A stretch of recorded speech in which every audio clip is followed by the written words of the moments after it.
പുതിയൊരു ടോപ്പിക്കിലേക്ക് എല്ലാവർക്കും സ്വാഗതം. അപ്പോൾ നമ്മൾ ഇന്ന് ഡിസ്കസ് ചെയ്യാൻ പോകുന്നത് വളരെ ഇമ്പോർട്ടൻ്റ് ആയിട്ടുള്ള ഒരു ടോപ്പിക്കാണ് ratio and proportion. Ratio and proportions അല്ലെങ്കിൽ അംശബന്ധവും അനുപാതവും എന്ന ടോപ്പിക്കിൽ നിന്നും ക്വസ്റ്റ്യൻ ഇല്ലാത്ത ഒരു എക്സാമും ഇതുവരെ ഉണ്ടായിട്ടില്ല.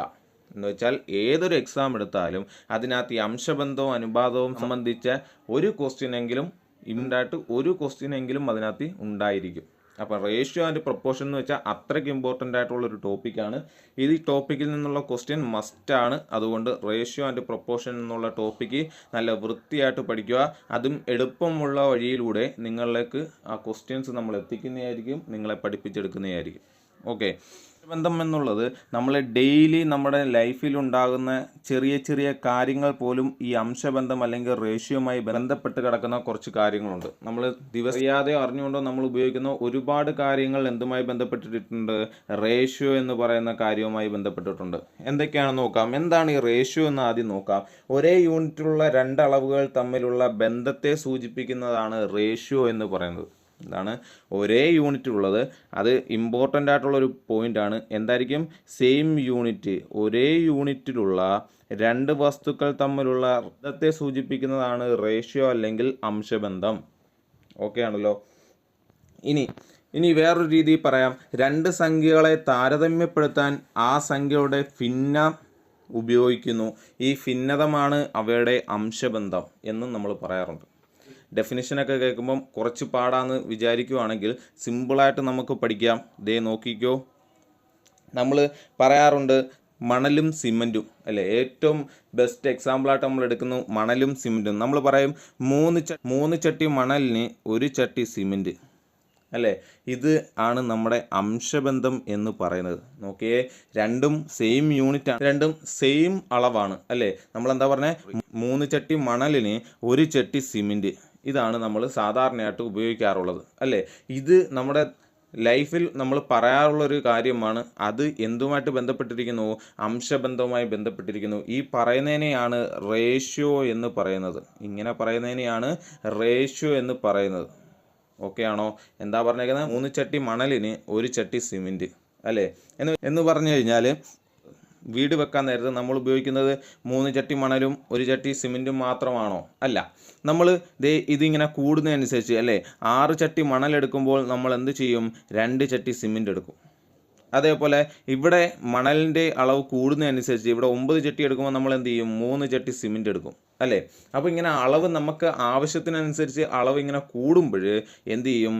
ഈ സ്ഥാനവും രണ്ട് സൈഡും അല്ലേ, രണ്ട് സൈഡും എന്ത് ചെയ്യും? ഇങ്ങനെ ഇൻക്രീസ് ആയിക്കൊണ്ടിരിക്കും. മനസ്സിലായോ? അപ്പം നമ്മൾ റേഷ്യോ എടുക്കുമ്പോൾ ഏറ്റവും ലീസ്റ്റ് റേഷ്യോ ആയിരിക്കും എടുക്കുന്നത്. നമുക്ക് വേണ്ട അനുസരിച്ച് അതിനെ എന്ത് ചെയ്യാം? നമുക്ക് ഇൻക്രീസ് ചെയ്യാം. ഇൻക്രീസ് ചെയ്യാൻ എന്ത് ചെയ്താൽ മതി? ഇതേ നോക്കിയേ, 3 6 ആയപ്പോൾ 1 എന്തായി? 2 ആയി അല്ലേ? അതിനർത്ഥം എന്താ? നമ്മളിവിടെ രണ്ടിടത്തും 2 കൊണ്ട് ഗുണിച്ചു വെച്ചിരിക്കുന്നു. എന്ന് വെച്ചാൽ പൊതുവായ സംഖ്യകളെ കൊണ്ട് ഗുണിച്ചാണ് നമ്മൾ എന്ത് ചെയ്യുന്നത്? ഈ റേഷ്യോയെ നമുക്ക് വേണ്ട രീതിയിലേക്ക്, വേണ്ട അളവിലേക്ക് എത്തിക്കുന്നത്. അപ്പോൾ റേഷ്യോ എന്ന് പറയുന്നത് ഒരേ യൂണിറ്റുള്ള രണ്ട് അളവുകളെ തമ്മിൽ ബന്ധിപ്പിക്കുന്നതാണ് റേഷ്യോ എന്ന് പറയുന്നത്. ഓക്കെ, ഈ റേഷ്യോ എന്ന് പറയുന്നത് ഏറ്റവും ലീസ്റ്റ് അളവിലായിരിക്കും നമ്മൾ സൂചിപ്പിക്കുന്നത്. ഏറ്റവും താഴ്ന്ന അളവിലായിരിക്കും നമ്മൾ റേഷ്യോ സൂചിപ്പിക്കുന്നത്. അത് ഇമ്പോർട്ടൻ്റ് ആണ്, പഠിച്ചു വെച്ചേക്കുക. റേഷ്യോ സൂചിപ്പിക്കുന്നത് ഏറ്റവും താഴ്ന്ന അളവിലാണ്. ഇവിടെ ഒരു എക്സാമ്പിൾ നമ്മൾ പറഞ്ഞു അല്ലേ, 3 ചട്ടി മണലിന് ഒരു ചട്ടി സിമൻറ്റ്. ഇതാണ് കണക്കെങ്കിൽ നമ്മൾ എന്ത് ചെയ്യും? നമുക്ക് എത്രത്തോളം മണലാണോ ആവശ്യമുള്ളത് അല്ലെങ്കിൽ എത്രത്തോളം സിമൻ്റ് ആണോ നമുക്ക് ആവശ്യമുള്ളത്, ആ മണലിൻ്റെ അളവ് കൂടുന്നതനുസരിച്ച് നമ്മൾ എന്തും മാറ്റും? സിമൻറ്റിൻ്റെ അളവും മാറ്റും. അതും സെയിം പ്രൊപ്പോർഷനിലായിരിക്കും അല്ലേ? ഇതേ നോക്കിയേ, 6 ചട്ടി എടുത്തു കഴിഞ്ഞാൽ സിമൻറ്റ് അതിനനുസരിച്ച് വേണം എടുക്കാൻ. മനസ്സിലായോ? ഇനി വേറൊരു എക്സാമ്പിൾ നമ്മൾ ദിവസേന ഉപയോഗിക്കും. പെയിൻറ്റും ടർപ്പൈനും. പെയിൻറ്റ് ആൻഡ് ടർപ്പൈൻ അല്ലേ? എന്താ പറയാറുള്ളത്? നമ്മൾ പറയും 2 ലിറ്റർ പെയിൻറ്റിന് 1 ലിറ്റർ ടർപ്പൈൻ. ഈ പറയുന്ന അളവുകളൊന്നും കറക്റ്റ് അല്ലേ? കറക്റ്റ് അളവുകളല്ല, റേഷ്യോ അല്ലേ നമ്മൾ പറയുന്നത്. നമ്മളൊരു മനസ്സിലാക്കാൻ വേണ്ടിയുള്ള രീതി പറയുകയാണ്. 2 ലിറ്റർ പെയിൻറ്റ് ഉപയോഗിക്കാൻ നമ്മൾ 1 ലിറ്റർ ടർപ്പൈൻ ഉപയോഗിക്കുകയാണെങ്കിൽ പെയിൻറ്റിൻ്റെ അളവ് കൂടുന്നതനുസരിച്ച് എന്തും കൂടും? ടർപ്പൈൻ്റെ അളവും കൂടും. അല്ലേ? പെയിൻറ്റിൻ്റെ അളവ് കൂടുന്നതനുസരിച്ച് എന്തും കൂടും, ടർപ്പൈൻ്റെ അളവും കൂടും. ഇതിനെ നമ്മളിങ്ങനെ ഏറ്റവും താഴ്ന്ന അംശബന്ധത്തിൽ ഏറ്റവും താഴ്ന്ന അളവിൽ സൂചിപ്പിക്കുന്നതിനെയാണ് നമ്മൾ എന്ത് പറയുന്നത്, റേഷ്യോ എന്ന് വിളിക്കുന്നത്, അല്ലെങ്കിൽ അംശബന്ധം എന്ന് വിളിക്കുന്നത്, അല്ലേ? ഇവിടെ പെയിൻറ്റിൻ്റെ അളവ് 4 ലിറ്റർ ആയാൽ എന്ത് ചെയ്യും, ടർപ്പൈൻ 2 ലിറ്റർ ആവും, അല്ലേ? പൊതുവായിട്ടൊരു നമ്പർ കൊണ്ട് നമ്മൾ എന്ത് ചെയ്യും, ഗുണിക്കും. പെയിൻറ്റിൻ്റെ അളവ് 8 ലിറ്റർ ആയാൽ 2-ൽ നിന്നും 8-ലേക്ക് എത്താൻ 4 ഇവിടെ ഗുണിച്ചെങ്കിൽ നമുക്കറിയാം ടർപ്പൈൻ്റെ അളവെത്താൻ നമ്മൾ എന്ത് ചെയ്യണം, ആ 4 കൊണ്ട് തന്നെ ഇവിടെയും ഗുണിക്കണം, ദെൻ 4 ലിറ്റർ എന്ന് പറയാം. അപ്പോൾ മനസ്സിലായോ? അപ്പോൾ റേഷ്യോ എന്ന് പറയുന്നത് ഒരേ യൂണിറ്റിലുള്ള 2 വസ്തുക്കൾ തമ്മിലുള്ള ബന്ധത്തെയാണ് സൂചിപ്പിക്കുന്നത്. ആ ബന്ധത്തെ സൂചിപ്പിക്കുന്നത് ഏറ്റവും ലീസ്റ്റ് ഫോമിലായിരിക്കും, ഏറ്റവും താഴത്തെ ഫോമിലായിരിക്കും എന്ന് പഠിച്ചു വെച്ചേക്കുക. ഓക്കെ ആണോ? ഓക്കെ. ഇനി വേറൊരു കണക്ക് പറയാം. ഇങ്ങോട്ട് നോക്കിയേ. നമ്മൾ പറയും പാലും വെള്ളവും, അല്ലേ? ചായ നിർത്താൻ നേരത്ത് നമ്മളൊരു ടീ മേക്ക് ചെയ്യാൻ നേരത്ത് നമ്മൾ പറയും അതിനകത്ത് എത്ര മിൽക്ക് വേണം, എത്ര വാട്ടർ വേണം. നമ്മൾ പറയും 2 ഗ്ലാസ് മിൽക്കിന് 1 ഗ്ലാസ് വാട്ടർ നമ്മൾ പറയാറുണ്ട്, അല്ലേ? അപ്പോൾ നമ്മൾ ഒരു 4 ഗ്ലാസ് പാലാണ് എടുക്കുന്നതെങ്കിൽ എന്ത് ചെയ്യും, വാട്ടറിൻ്റെ അളവ് അതിനനുസരിച്ച് കൂടും, 2 ഗ്ലാസ് ആവും, അല്ലേ? അപ്പോൾ ഒരു വലിയൊരു ഫംഗ്ഷൻ ടീ മേക്ക് ചെയ്യുന്നെങ്കിൽ നമ്മൾ എന്ത് ചെയ്യും, ഒരു 20 ഗ്ലാസ് എടുക്കുവാണെങ്കിൽ അതിനനുസരിച്ച് എന്ത് ചെയ്യും, വാട്ടർ ഇവിടെ കൂടും, അതൊരു 10 ഗ്ലാസ്സിലേക്ക് മാറും, അല്ലേ? അപ്പോൾ നോക്കി നമ്മൾ എടുക്കുന്ന അളവിനനുസരിച്ച് എന്ത് ചെയ്യും, അംശബന്ധത്തിൻ്റെ റേഷ്യോയുടെ 2 സൈഡും എന്ത് ചെയ്യും, ഇൻക്രീസ് ചെയ്തുകൊണ്ടിരിക്കും. മനസ്സിലായോ? നമ്മൾ പറയുകയാണെങ്കിൽ 20 ഗ്ലാസ് 10 ഗ്ലാസ്. രണ്ടാമത് നമ്മളൊരു ഡെഫിനിഷൻ പറഞ്ഞായിരുന്നു, 2 വസ്തുക്കളെ തമ്മിൽ താരതമ്യപ്പെടുത്താൻ. നോക്കി, താരതമ്യപ്പെടുത്തുന്നത് എങ്ങനെയാണ്, 20 ഗ്ലാസും 10 ഗ്ലാസും ഇതിനിങ്ങനെ ഫ്രാക്ഷൻ രൂപത്തിൽ എഴുതുകയാണെന്നുണ്ടെങ്കിൽ ഇതിൻ്റെ ഏറ്റവും ലീസ്റ്റ് ഫോം ആയിരിക്കും എന്തെന്ന് പറയുന്നത്, അംശബന്ധം എന്ന് പറയുന്നത്. മനസ്സിലായല്ലോ? ഇതേപോലെ നമ്മൾ ഒരുപാട് കാര്യങ്ങൾ ഉപയോഗിക്കുന്നുണ്ട്. എന്തൊക്കെയാ, അരിയും ആളും, അല്ലേ? നമുക്ക് 10 പേർക്ക് 1 കിലോ അരി, അപ്പോൾ 20 പേർക്കോ 2 കിലോ അരി. ഇതാണ് നമ്മുടെ അംശബന്ധം. 10 പേർക്ക് 1 കിലോ അരി. അങ്ങനെയാണെങ്കിൽ 100 പേരുണ്ടെങ്കിൽ നമുക്ക് പറയാം അവിടെ എത്ര കിലോ അരി വരും, 10 കിലോ അരി വരാം, അല്ലേ? മനസ്സിലായോ? ഓക്കെ. ഇതൊക്കെയാണ് നമ്മൾ ദിവസേന നമ്മുടെ ജീവിതത്തിൽ ഉപയോഗിക്കുന്ന, നമ്മൾ അറിയാതെ ഉപയോഗിക്കുന്ന അംശബന്ധമാണ്, അല്ലെങ്കിൽ റേഷ്യോസ് ആണ് ഈ പറഞ്ഞത്. ഓക്കെ ആണോ? ഓക്കെ. അങ്ങനെയാണെങ്കിൽ വേറൊരു എക്സാമ്പിൾ നോക്കിയേ. സ്കൂളിൽ 500 ആൺകുട്ടികളും 250 പെൺകുട്ടികളും ഉണ്ടെന്നിരിക്കട്ടെ. ഒരു സ്കൂളിൽ 500 ആൺകുട്ടികളും 250 പെൺകുട്ടികളും ഉണ്ടെങ്കിൽ നമ്മുടെ ചോദിക്കുവാണ്, ഈ സ്കൂളിലെ ആൺകുട്ടികളും പെൺകുട്ടികളും, ബോയ്സും ഗേൾസും തമ്മിലുള്ള അംശബന്ധം എന്താണെന്ന് ചോദിച്ചാൽ നമ്മൾ എങ്ങനെ എഴുതും, 500:250, അല്ലേ? ഇതാണ് അവിടുത്തെ ബോയ്സും ഗേൾസും തമ്മിലുള്ള അംശബന്ധം. മനസ്സിലായോ? ഇത് ബോയ്സിൻ്റെ എണ്ണമാണ്, ഇത് ഗേൾസിൻ്റെ എണ്ണമാണ്. ഈ 500 ബോയ്സും ഉണ്ട്, 250 ഗേൾസും ഉണ്ട്. നമ്മൾ ചോദിക്കുകയാണ് അവിടുത്തെ ആ സ്കൂളിലെ ബോയ്സും ഗേൾസും തമ്മിലുള്ള അംശബന്ധം എന്താണെന്ന് ചോദിച്ചാൽ നമ്മൾ എഴുതും 500:250. അല്ലെങ്കിൽ നമുക്ക് വേറൊരു രീതിയിൽ എഴുതാം, 500, ഇത് ഫ്രാക്ഷൻ രൂപത്തിൽ എഴുതാം, 500/250, ഇങ്ങനെയും എഴുതാം. ഓക്കെ. ഇനി നമ്മുടെ അടുത്ത് ചോദിക്കുകയാണ്, നമ്മുടെ അടുത്ത് പറഞ്ഞിട്ടുണ്ട് അംശബന്ധം എന്ന് പറയുന്നത് ആ നമ്മളെടുക്കുന്ന അംശബന്ധമുണ്ടല്ലോ അതിൻ്റെ ഏറ്റവും ലീസ്റ്റ് ഫോമിൽ വേണം റെപ്രസെൻ്റ് ചെയ്യാൻ, ഏറ്റവും താഴ്ന്ന ഫോമിൽ വേണം റെപ്രസെൻ്റ് ചെയ്യാൻ. അങ്ങനെയാണെങ്കിൽ നോക്കിയാൽ 500ഉം 250ഉം ഇതിൻ്റെ ഏറ്റവും ചെറിയ രൂപം എന്താണ്, 2 പേരെയും നമുക്ക് ഡിവൈഡ് ചെയ്യാൻ പറ്റുന്ന, കോമൺ ആയിട്ട് ഡിവൈഡ് ചെയ്യാൻ പറ്റുന്ന നമ്പർ കൊണ്ട് ഡിവൈഡ് ചെയ്യുക. നോക്കിയേ, 2 പേരെ നമുക്ക് ഡിവൈഡ് ചെയ്യാം. ഇവിടെ വെച്ച് നോക്കിയേ, 0 ക്യാൻസൽ ആയിപ്പോയി. 50ഉം 25ഉം, അല്ലേ? 50നെ നമുക്ക് 5 കൊണ്ട് ഡിവൈഡ് ചെയ്യാം, എത്ര കിട്ടും, 50നെ 5 കൊണ്ട് ഡിവൈഡ് ചെയ്യുമ്പം 10 കിട്ടും, താഴെ നമുക്ക് 5 കിട്ടും. വീണ്ടും 5 കൊണ്ട് ഡിവൈഡ് ചെയ്യുമ്പം താഴെ 1 കിട്ടും, മേളിൽ നമുക്ക് 2 കിട്ടും, അല്ലേ? അപ്പോൾ ഇവിടുത്തെ ഫോം എങ്ങനെയായി മാറി, 2/1. അതിനെ നമുക്ക് എഴുതാം, ഇവിടുത്തെ ബോയ്സും ഗേൾസും തമ്മിലുള്ള അംശബന്ധം എന്ന് പറയുന്നത് 2:1 ആണ്. കണ്ടോ, 2:1. ഓക്കെ. A:B എന്ന അംശബന്ധത്തെ നമുക്ക് എങ്ങനെ എഴുതാം, A/B എന്ന് എഴുതാം. അങ്ങനെയാണെങ്കിൽ A/Bയെ നമുക്ക് എങ്ങനെ എഴുതാം, A അംശബന്ധം B എന്ന് എഴുതാം. ഓക്കെ ആണോ?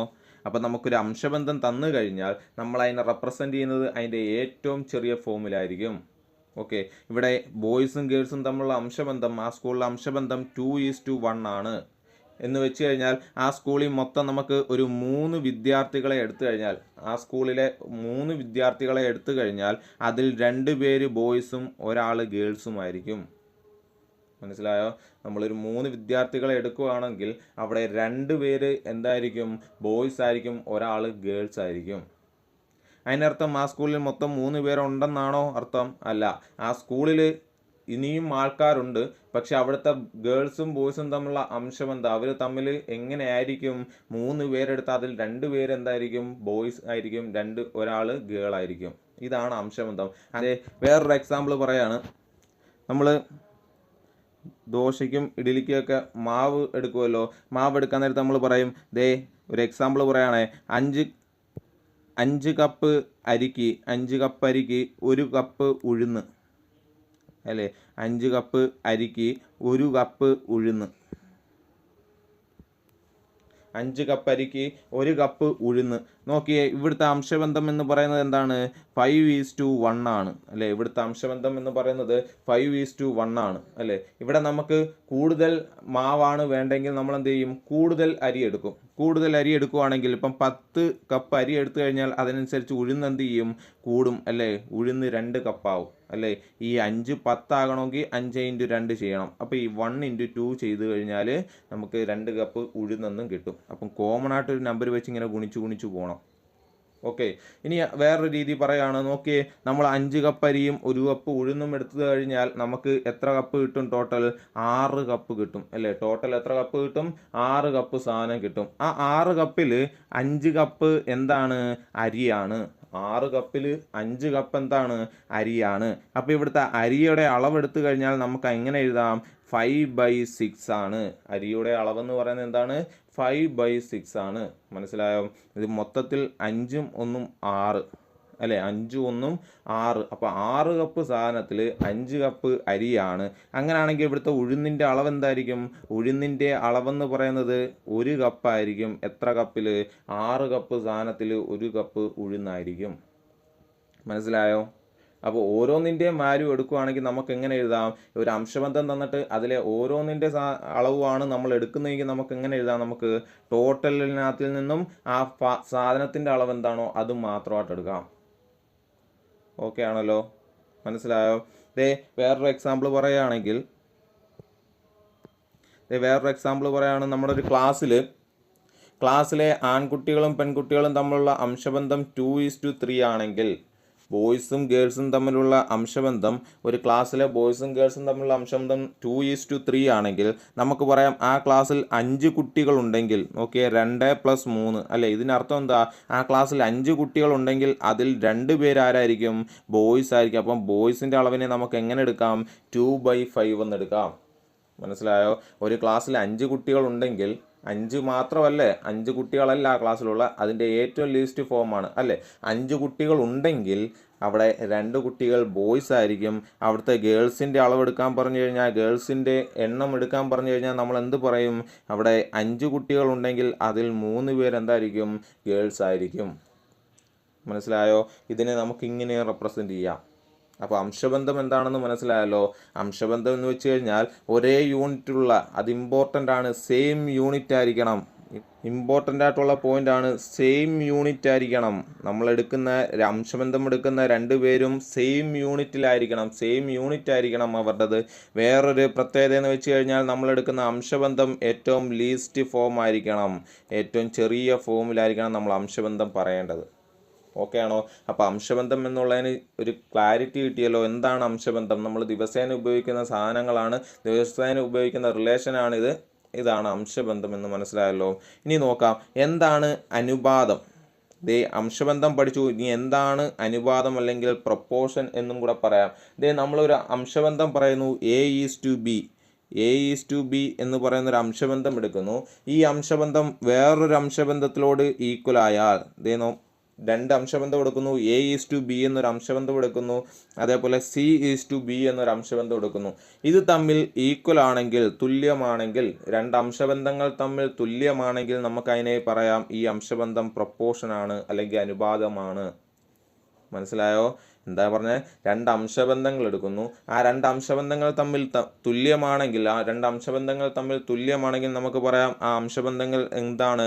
അനുപാതമാണ് അല്ലെങ്കിൽ പ്രൊപ്പോർഷൻ ആണ് എന്ന് പറയാം. അപ്പോൾ ഒരു ഇൻട്രൊഡക്ഷൻ കിട്ടിയല്ലോ. എന്താണ് റേഷ്യോ, എന്താണ് പ്രൊപ്പോർഷൻ എന്നുള്ള ഇൻട്രൊഡക്ഷൻ കിട്ടിയല്ലോ. നമ്മൾ ഏതൊരു കാര്യം പഠിക്കാൻ നേരത്തും ഇൻട്രൊഡക്ഷൻ പഠിച്ചിട്ട് വേണം ബാക്കിയുള്ള കണക്കുകൾ ചെയ്ത് പഠിക്കാൻ.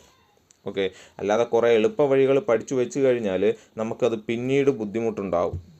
അപ്പോൾ എല്ലാത്തിൻ്റെയും ബേസ് പഠിക്കുക. ബേസ് പഠിച്ചതിന് ശേഷം മാത്രം എന്ത് ചെയ്യുക? കണക്കിലേക്ക് പോവുക. അപ്പോൾ എന്താണ് റേഷ്യോ എന്നും എന്താണ് പ്രൊപ്പോർഷൻ എന്നും ഒരു ഐഡിയ കിട്ടിയല്ലോ. അപ്പോൾ റേഷ്യോ എന്ന് പറയുന്നത് A:B അല്ലേ? ഒരേ അളവിലുള്ള ഒരേ യൂണിറ്റുള്ള രണ്ട് സാധനങ്ങളുടെ ബന്ധത്തെ സൂചിപ്പിക്കുന്നതാണ് റേഷ്യോ എന്ന് പറയുന്നത്. അതിനെ നമ്മൾ A:B എന്ന് റെപ്രസെൻ്റ് ചെയ്യും. അതിനെ വേറൊരു രീതിയിൽ കൂടി നമ്മൾ റെപ്രസെൻ്റ് ചെയ്യും. A/B എന്ന ഫോമിൽ കൂടി നമ്മൾ റെപ്രസെൻ്റ് ചെയ്യും. മനസ്സിലായോ?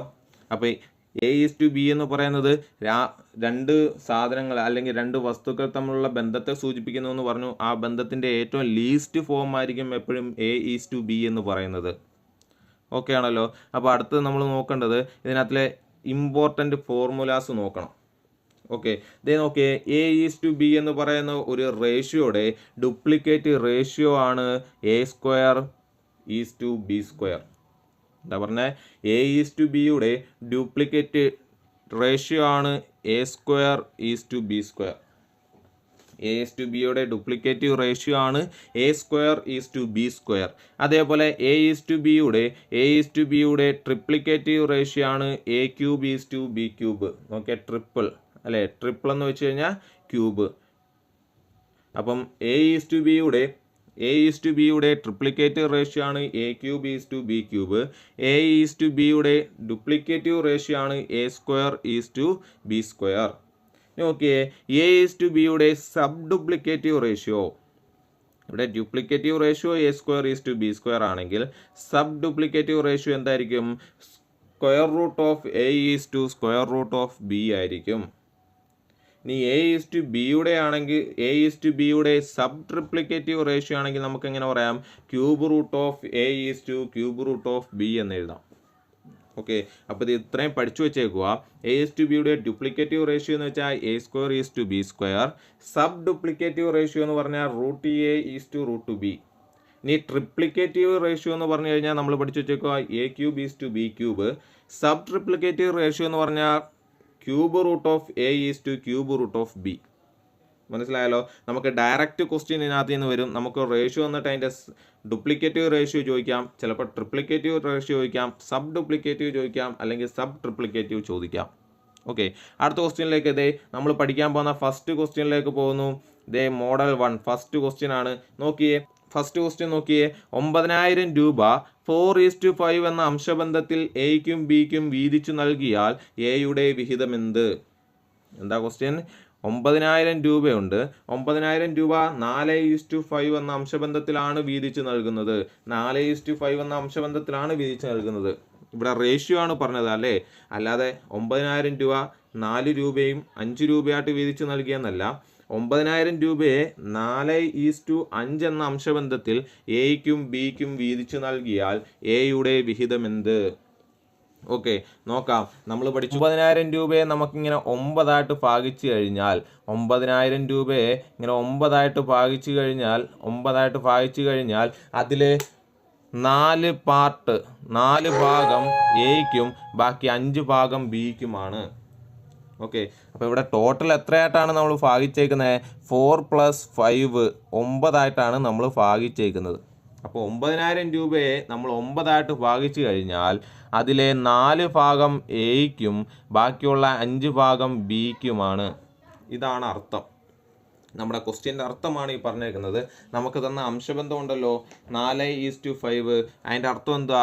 4 + 5 9. അപ്പോൾ നമുക്ക് തന്നേക്കുന്ന നമ്പറിനെ അല്ലെങ്കിൽ 9000 രൂപയെ നമ്മൾ 9 ഭാഗമായിട്ടാണ് ഭാഗിച്ചേക്കുന്നത്.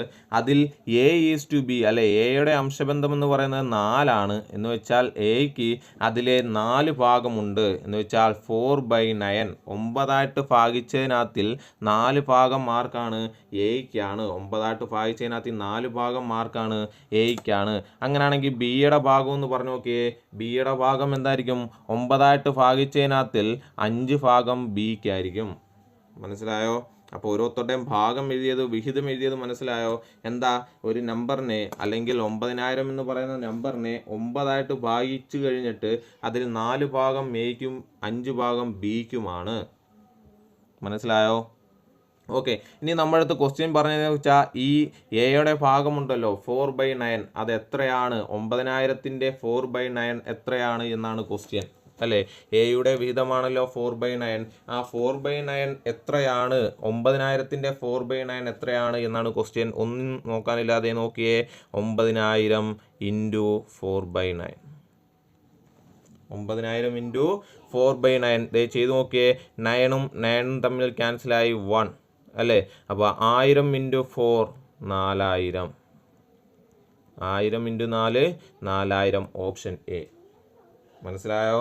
ദേ ഒന്നും കൂടെ പറഞ്ഞു തരാം, നോക്കിക്കോ, ഒന്നും കൂടെ പറയാം. നമ്മുടെ ക്വസ്റ്റ്യനകത്ത് പറഞ്ഞേക്കുന്നത് 9000 രൂപയെ 4:5 എന്ന അംശബന്ധത്തിൽ ഭാഗിച്ചു. അപ്പോൾ എയ്ക്കും ബിക്കും ഏത് അംശബന്ധമാണ് ഭാഗിച്ചത്? 4:5. 4:5. അതിനർത്ഥം എന്താ? 4:5 എന്ന് വെച്ച് കഴിഞ്ഞാൽ അതിൻ്റെ അർത്ഥം 4:5 എന്ന് വെച്ച് കഴിഞ്ഞാൽ അതിൻ്റെ അർത്ഥം മൊത്തത്തിൽ 9 പാർട്ടുണ്ട്. അതിൽ നോക്കിയേ, 4 + 5 9 പാർട്ടുണ്ട്. 9 പാർട്ടിൽ 4 പാർട്ട് എയ്ക്കും അടുത്ത 5/9 പാർട്ട് ബിക്കുമാണ്. വെച്ച് കഴിഞ്ഞാൽ മൊത്തം 9 ഭാഗിച്ചെങ്കിൽ അതിൽ 4 ഭാഗം എയ്ക്കും അടുത്ത 5 ഭാഗം ബിക്കുമാണ് എന്നാണ് അർത്ഥം. ഓക്കെ ആണോ? ഇനി എയുടെ വിഹിതമാണ് ചോദിച്ചത്. എയുടെ ഭാഗം എത്ര? 4/9 ആണ് അല്ലേ? 4/9 ആണ് എയുടെ വിഹിതം. അപ്പം 900ൻ്റെ അല്ലെ 9000 രൂപയുടെ 4/9 ആണ് നമുക്ക് കാണേണ്ടത്. അപ്പോൾ എന്ത് ചെയ്യണം? 9000 ഇൻറ്റു 4/9 ചെയ്യണം. ഇനി മുതൽ നമുക്ക് ഒറ്റയടിക്ക് നോക്കിയിട്ട് മനസ്സിലാവും അല്ലേ?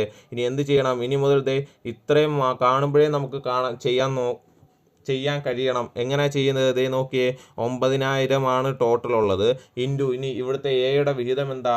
എയുടെ വിഹിതം എന്ന് വെച്ചാൽ 5 + 4. 5 + 4 എയുടെ വിഹിതം ആദ്യം കിടക്കുന്ന ആൾ 4 അല്ലേ? എ ആദ്യം അല്ലേ കൊടുത്തേക്കുന്നത്? അതിനർത്ഥം ആദ്യം കിടക്കുന്ന ആളുടെ 4 എന്ന് പറയുന്നത് എയുടെ വിഹിതമാണ്. ഇതിങ്ങനെ വേഗം ചെയ്യാൻ കഴിയണം. മനസ്സിലായോ? ക്വസ്റ്റ്യൻ മനസ്സിലായല്ലോ? ഓക്കെ, അടുത്ത ക്വസ്റ്റ്യനിലേക്കൊന്ന് പോവാം. അടുത്ത ക്വസ്റ്റ്യൻ നോക്കിയേ.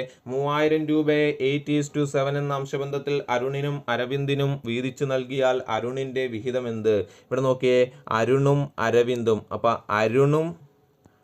അരുണും അരവിന്ദിൻ്റെയും റേഷ്യോ ആണ് നമുക്ക് കൊടുത്തിരിക്കുന്നത്. അരുണിൻ്റെയും അരവിന്ദിൻ്റെയും റേഷ്യോ ആണ് കൊടുത്തിരിക്കുന്നത് 8:7 അല്ലേ? ഇതിൻ്റെ അർത്ഥം എന്താ? 8 7 15 അല്ലേ? 15ൽ 8 ഭാഗം ആർക്കാണ്? അരുണിനുള്ളതാണ്. 15ൽ 8 ഭാഗം അരുണിനുള്ളതാണെങ്കിൽ അരവിന്ദിനോ? ബാക്കി 7 ഭാഗം. 15ൽ 7 ഭാഗം ആർക്കുള്ളതാണ്? അരവിന്ദിനുള്ളതാണ്. ഇനി നമ്മുടെ അടുത്ത് ചോദിച്ചിരിക്കുന്ന അരുണിൻ്റെ വിഹിതമാണ് ചോദിച്ചിരിക്കുന്നത്. എന്ന് വെച്ചാൽ 8/15 ആണ് നമ്മളോട് ചോദിച്ചിരിക്കുന്നത് അല്ലേ? എത്ര രൂപയുടെ 8/15 ചോദിച്ചിരിക്കുന്നത്? നമ്മുടെ ക്വസ്റ്റ്യൻ അത് ചെറിയൊരു തിരുത്തോണ്ട് ഇവിടെ 3000 അല്ല 30,000 ആണ് കേട്ടോ. സോറിയേ.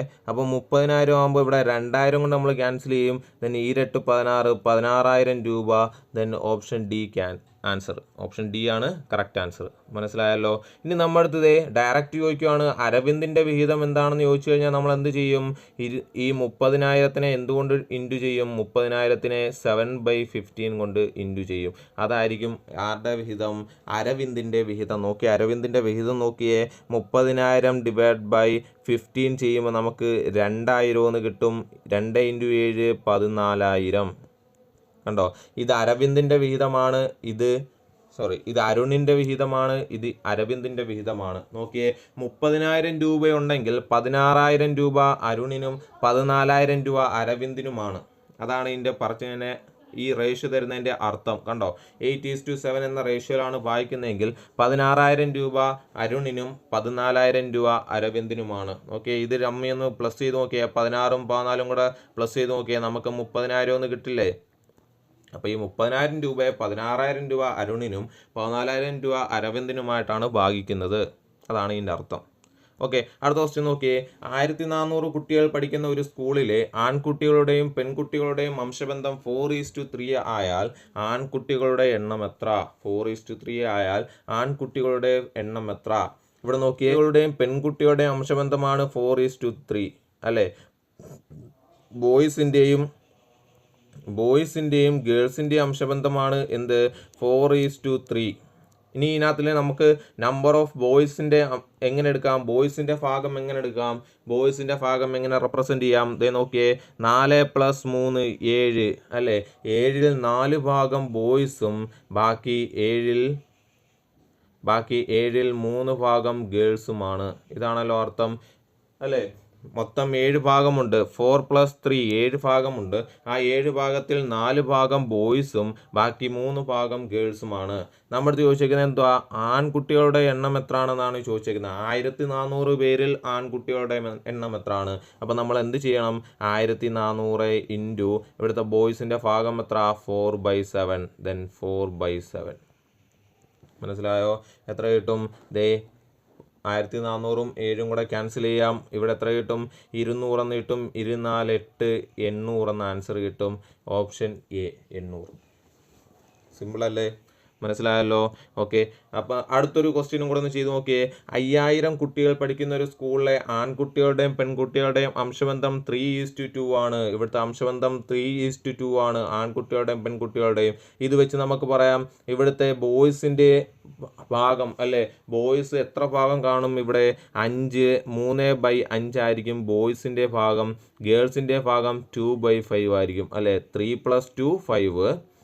ആ 5-ൽ 3 ഭാഗം ബോയ്സും 2 ഭാഗം ഗേൾസുമാണ്. അങ്ങനെ ആയാൽ ആൺകുട്ടികളുടെ എണ്ണം എത്ര?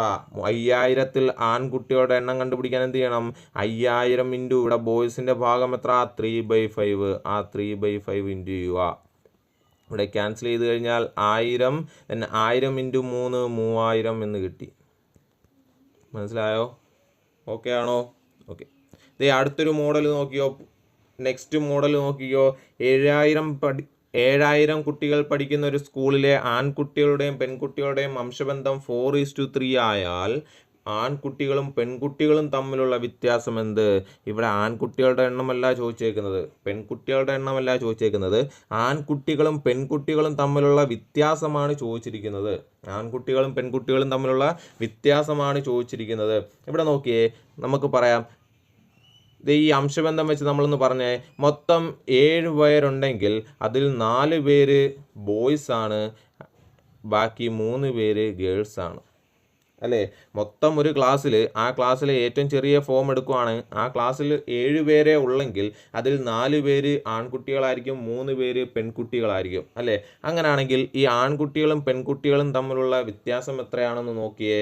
1 ആണ് അല്ലേ, 1 ആണ്. 4 - 1 അല്ല, 4 - 3 1 ആണ് അല്ലേ. അപ്പോൾ ഇവിടെ ആൺകുട്ടികളുടെയും പെൺകുട്ടികളുടെയും എണ്ണം തമ്മിലുള്ള വ്യത്യാസം എത്ര? 1 ആണ്. എന്ന് വെച്ചാൽ 7 കുട്ടികൾ എടുത്തു കഴിഞ്ഞാൽ 4 കുട്ടികൾ ആൺകുട്ടികളും 3 കുട്ടികൾ പെൺകുട്ടികളുമാണെങ്കിൽ അവർ തമ്മിലുള്ള വ്യത്യാസം എന്ന് പറയുന്നത് എന്ത് കിട്ടും നമുക്ക്? 1/7 ആയിരിക്കും. 4 - 3 ഇവിടെ തന്നേക്കുന്ന അംശബന്ധം തമ്മിൽ കുറയ്ക്കുക. 4 - 3 1 കിട്ടും. ഡിനോമിനേറ്ററായിട്ട് നമ്മൾ ആരെ എഴുതണം? 4 + 3 7 എഴുതണം. അപ്പോൾ നമുക്കറിയാം 1/7. ഈ 1/7 കണ്ടുപിടിക്കുക. 7000-ൻ്റെ 1/7 കണ്ടുപിടിച്ചാൽ മതി. 7000-ൻ്റെ 1/7. 7000-ൻ്റെ 1/7 നമുക്ക് എത്ര കിട്ടും? 1000 എന്ന് കിട്ടും. 1000. മനസ്സിലായോ? എങ്ങനെ എളുപ്പം ചെയ്യുന്നതെന്ന് നോക്കിക്കോ. എന്താ നമ്മൾ ചെയ്തത്? എന്താ ചെയ്തതെന്ന് നോക്കിക്കോ. ഇവിടെ ആൺകുട്ടികളും പെൺകുട്ടികളും തമ്മിലുള്ള വ്യത്യാസമാണ് ചോദിച്ചേക്കുന്നത്. നമുക്ക് ഈ ക്വസ്റ്റ്യനിൽ നിന്ന് മനസ്സിലായി 7 കുട്ടികളുണ്ടെങ്കിൽ, ക്ലാസ്സിൽ 7 കുട്ടികളുണ്ടെങ്കിൽ 4 ആൺകുട്ടികളും 3 പെൺകുട്ടികളുമാണ് ഉള്ളത് അല്ലേ. ഇവർ തമ്മിലുള്ള വ്യത്യാസം എത്ര ആയിരിക്കും അധികം ഉള്ളത്? 4 ആൺകുട്ടികളും 3 പെൺകുട്ടികളും. അധികം ആരായിരിക്കും ഉള്ളത്? ഒരു ആളായിരിക്കും അധികം ഉണ്ടായിരിക്കുന്നത്. എന്ന് വെച്ചാൽ 7 പേരിൽ ഒരാൾ അധികമാണ്. 7 പേരിൽ ഒരാൾ അധികമാണ്. മനസ്സിലായോ? അപ്പോൾ അതിനെ നമുക്ക് 1/7 എന്ന് എഴുതാം അല്ലേ. മൊത്തം 7 പേരുണ്ട്, അതിൽ 1/7, അതിൽ ഒരാളാണ് അധികം അല്ലേ. ആ 1 കിട്ടിയത് എങ്ങനെയാണ്? ഇവിടുത്തെ അംശബന്ധം തമ്മിൽ കുറച്ചപ്പോൾ 1 കിട്ടി. താഴെ 7 കിട്ടിയതോ ഈ അംശബന്ധം തമ്മിൽ കൂട്ടിയപ്പോൾ 7 കിട്ടി. ഇനി അതിനെ എന്ത് ചെയ്താൽ മതി? നമ്മുടെ ക്വസ്റ്റ്യന് 7000 അല്ലേ ചോദിച്ചേക്കുന്നത്, 7000 കൊണ്ട് ഇൻറ്റു ചെയ്താൽ മതി. മനസ്സിലായോ? അപ്പം വ്യത്യാസം ചോദിച്ചു കഴിഞ്ഞാൽ എങ്ങനെ ചെയ്തതെന്ന് മനസ്സിലായോ? അങ്ങനെ ഒരു കണക്കും കൂടെ ചെയ്ത് നോക്കാം. അടുത്ത് നോക്കിയേ, 8000 കുട്ടികൾ പഠിക്കുന്ന ഒരു സ്കൂളിലെ ആൺകുട്ടികളുടെയും പെൺകുട്ടികളുടെയും അംശബന്ധം 5:3 ആയാൽ ആൺകുട്ടികളും പെൺകുട്ടികളും തമ്മിലുള്ള വ്യത്യാസം എന്ത് ചെയ്യണം? 8000 ഇൻറ്റു ചെയ്തേക്കുക, 8000 ഇൻറ്റു 5:3 അല്ലേ, ഇതാണ് അംശബന്ധം. അപ്പോൾ നമ്മൾ എന്ത് ചെയ്യണം? 5 - 3 ചെയ്യണം. 5 - 3 എത്ര?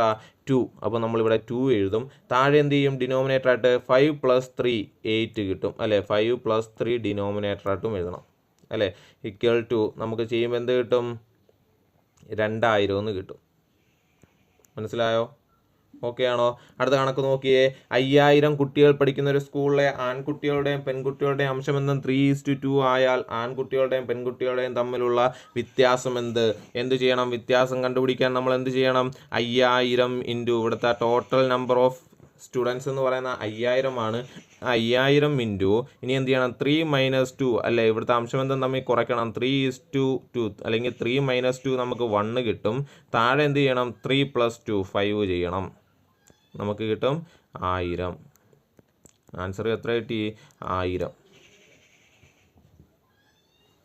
ഒരു കണക്കും കൂടെ നോക്കിയോ, 4500 കുട്ടികൾ പഠിക്കുന്ന ഒരു സ്കൂളിലെ ആൺകുട്ടികളും പെൺകുട്ടികളും തമ്മിലുള്ള അംശബന്ധം 5:4 ആയാൽ ആൺകുട്ടികളും പെൺകുട്ടികളും തമ്മിലുള്ള വ്യത്യാസം ചോദിച്ചു കഴിഞ്ഞാൽ അന്നേരം എഴുതിക്കോണം ടോട്ടൽ ഇൻറ്റു ഇനി എന്ത് ചെയ്യണം? അംശബന്ധം തമ്മിലുള്ള വ്യത്യാസം എടുക്കുക. 5 - 4 1, ദെൻ 5 + 4 9 അല്ലേ. ചെയ്യുക. എത്ര ചെയ്യാൻ പറ്റും നമുക്ക്? 9545 അല്ലേ ഇൻറ്റു 1. അപ്പം 9545. അപ്പം നമുക്ക് 5 കൊണ്ട് വെട്ടാം. ദെൻ 5 കൊണ്ട് ക്യാൻസൽ ആയാൽ 500 എന്ന് കിട്ടും. ദെൻ 500 നമുക്ക് കിട്ടിയ ആൻസർ. ഓക്കെ ആണോ? അടുത്ത മോഡൽ പഠിക്കാം. നോക്കിയേ, 7:5 ഡ്യൂപ്ലിക്കേറ്റീവ് റേഷ്യോ നമ്മൾ മുമ്പേ പഠിച്ചായിരുന്നു. A:B ഡ്യൂപ്ലിക്കേറ്റീവ് റേഷ്യോ ആണ് A² B². അപ്പം ഡ്യൂപ്ലിക്കേറ്റീവ് എന്ന് വെച്ച് കഴിഞ്ഞാൽ A² B². നമ്മളത് ചോദിച്ചേക്കുന്നത് എന്തുവാ? 7:5 ഡ്യൂപ്ലിക്കേറ്റീവ് റേഷ്യോ അല്ലേ. അപ്പോൾ എന്ത് ചെയ്യണം? 7² 5². 7ൻ്റെ സ്ക്വയർ എത്ര? 49. 5ൻ്റെ സ്ക്വയർ എത്ര? 25. നമ്മുടെ ഓപ്ഷൻ എ ആണ് കറക്റ്റ് ആൻസർ. ഓക്കെ. അപ്പോൾ ഡ്യൂപ്ലിക്കേറ്റീവ് റേഷ്യോ എന്ന് വെച്ച് കഴിഞ്ഞാൽ രണ്ടിൻ്റെയും സ്ക്വയർ കാണുക. അടുത്ത ക്വസ്റ്റ്യൻ നോക്കാം. 5:9 ഡ്യൂപ്ലിക്കേറ്റീവ് റേഷ്യോ. 5:9 ഡ്യൂപ്ലിക്കേറ്റീവ് റേഷ്യോ എന്ന് വെച്ചാൽ 5² എടുക്കുക, 9² എടുക്കുക. 5² എത്ര? 25:81. 25:81 ഓപ്ഷൻ ബി റൈറ്റ് ആൻസർ. അടുത്ത ക്വസ്റ്റ്യൻ നോക്കിയേ, 4:7. 4:7 ഡ്യൂപ്ലിക്കേറ്റീവ് റേഷ്യോ. ഡ്യൂപ്ലിക്കേറ്റീവ് എന്ന് കേട്ടാലേ എഴുതിക്കോണം, രണ്ടിടത്തും സ്ക്വയർ ഇട്ടേക്കണം. 4² 16:7². 49. Answer A 16:49. ഓക്കെ ആണോ? അപ്പോൾ ഡ്യൂപ്ലിക്കേറ്റീവ് എന്ന് വെച്ച് കഴിഞ്ഞാൽ നമ്മൾ എന്തെടുത്തേക്കുക? രണ്ടെണ്ണത്തിൻ്റെയും സ്ക്വയർ എടുത്തേക്കുക. അടുത്ത ക്വസ്റ്റ്യൻ നോക്കിയേ, 144:64 എന്ന റേഷ്യോയുടെ സബ് ഡ്യൂപ്ലിക്കേറ്റീവ് റേഷ്യോ. എന്താ sub duplicative ratio? A:B sub duplicative ratio ആണ് √A:√B.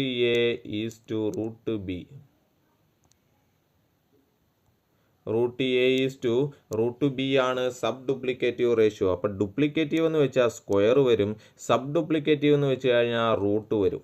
പഠിച്ചു വെച്ചേക്കുക. ഓക്കെ ആണോ? അപ്പോൾ അങ്ങനെയാണെങ്കിൽ നമ്മുടെ ക്വസ്റ്റ്യൻ എന്തുവാ? 144:64 സബ് ഡ്യൂപ്ലിക്കേറ്റീവ് റേഷ്യോ എന്ന് വെച്ചാൽ ഇത് രണ്ടിൻ്റെയും റൂട്ട് എടുക്കുക. 144 റൂട്ട് 12, 64 റൂട്ട് 8. Option C. മനസ്സിലായോ? അടുത്ത ക്വസ്റ്റ്യനിലേക്ക് പോവാം.